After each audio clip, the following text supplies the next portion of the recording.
Hola, amigas, amigos, un placer saludarles en ACM Canal 54. El tema del Poder Judicial es un tema bastante amplio, pero es un tema también controvertido. La pregunta es, ¿por qué sigue con los mismos problemas el Poder Judicial? Fíjese, hay un programa se lo explico, es Sabina Berman. Entrevistó a Sergio Aguayo, que es un abierto detractor de la Cuarta Transformación, o sea, tiene sus argumentos, es del Colegio de México y dice que todo va mal. Pero bueno, de él no me extraña porque siempre tiene esa tónica. Bueno, ya tomando en consideración la contraparte que se presentó como una parte contraria a la 4T y otra que es la contraparte, la que está a favor, pues tampoco me causó mucha sorpresa que doña Olga Sánchez Cordero primero diga que la prisión preventiva oficiosa no debe existir. Pues es que cuando hay delitos de alto impacto que se llaman, cuando hay ilícitos donde es difícil retener a una persona, ¿cómo le hace? Que los derechos humanos, que los derechos de las personas, pero dice ella, dice doña Olga Sánchez Cordero, la ministra en retiro, pero que sigue cobrando porque está en retiro, que es una situación muy normal, que los gobiernos, incluido el del presidente López Obrador, se van sobre las obras, los puentes, las grandes obras, y que el Poder Judicial es el patito feo. Pues yo no creo que sea ni tan patito feo, porque, recordemos el caso o casos recientes. Los jueces están en contra hasta de las iniciativas que manda el Poder Legislativo. Basta una controversia constitucional para que se arme todo un escenario y todo un circo mediático. Desde siempre los jueces han sido motivo de mucha incredulidad, por decirlo menos, porque hay tráfico de influencias, porque están al servicio de un poder político, porque ha sido así.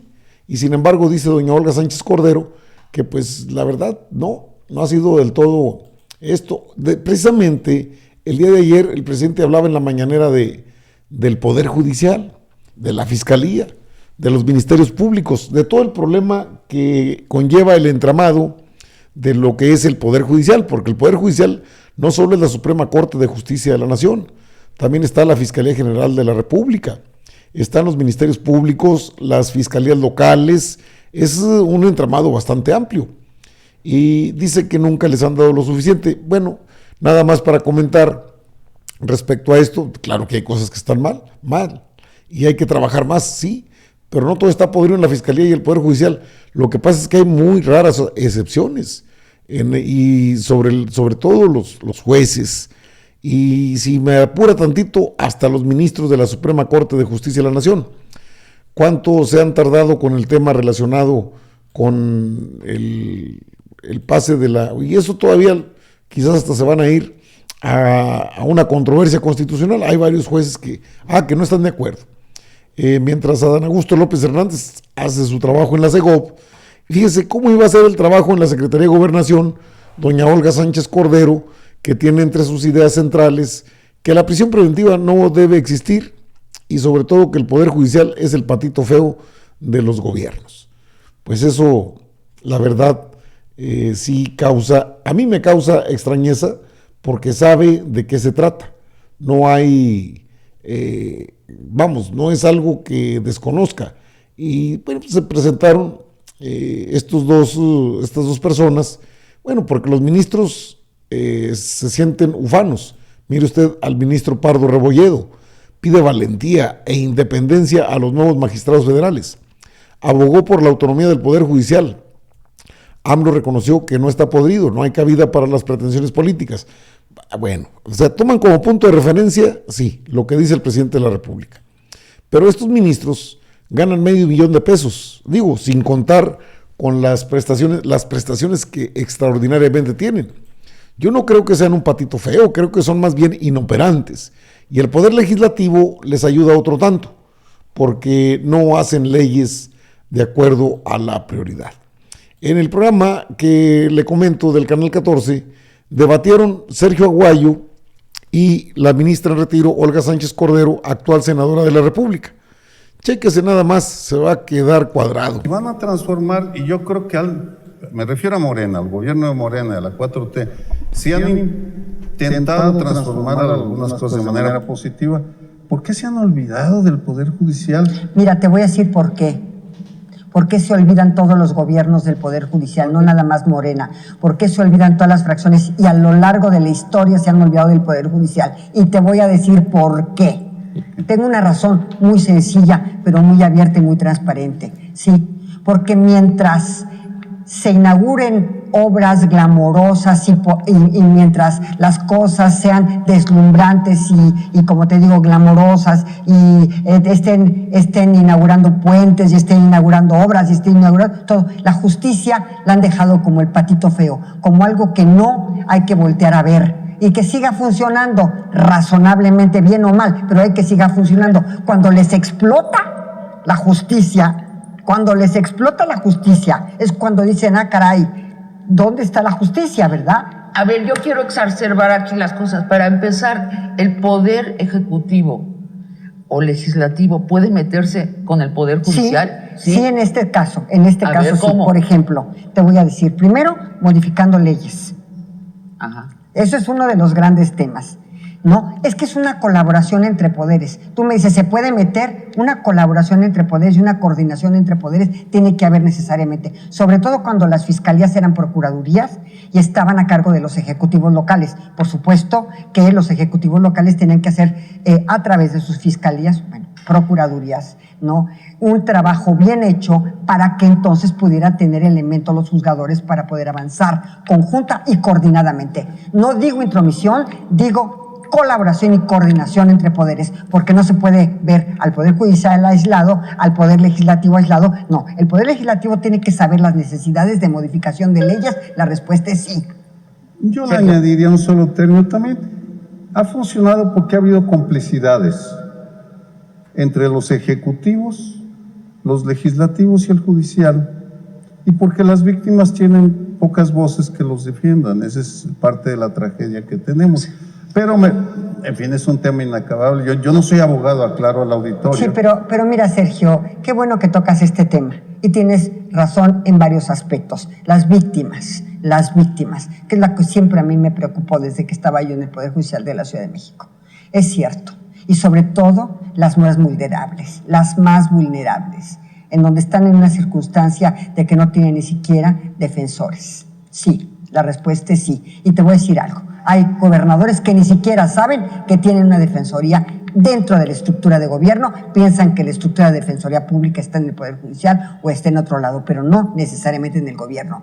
Nunca voltean a ver a la defensoría, nunca voltean a ver a las instancias que pueden defender a estas víctimas que tú señalas como personas vulnerables. La respuesta es sí.